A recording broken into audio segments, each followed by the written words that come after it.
ব্ৰজাৱলী ভাষা কি? উত্তৰ: ব্ৰজাৱলী হৈছে মৈথিলী ভাষাৰ আধাৰত গঢ়ি উঠা এক কৃত্ৰিম সাহিত্যিক ভাষা, য'ত বৈষ্ণৱ পদাৱলী ৰচনা কৰা হৈছিল। দ্বিতীয়টি কুৱেশ্যন: ব্ৰজাৱলী ভাষাৰ উৎপত্তি ক'ত হৈছিল?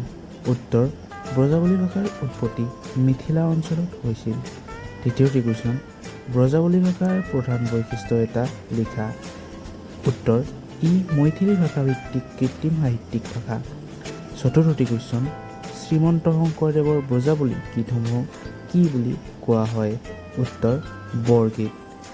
৫ নম্বৰটি কুৱেশ্যন: মধুৰ বিৰহ কোনে ৰচনা কৰিছে? উত্তৰ: শংকৰদেৱে।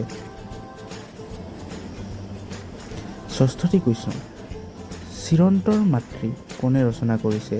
উত্তৰ: শ্ৰী মাধৱদেৱে। ৭ নম্বৰটি কুৱেশ্যন: বিদ্যাপতি কোন ভাষাৰ কবি? উত্তৰ: মৈথিলী ভাষাৰ কবি।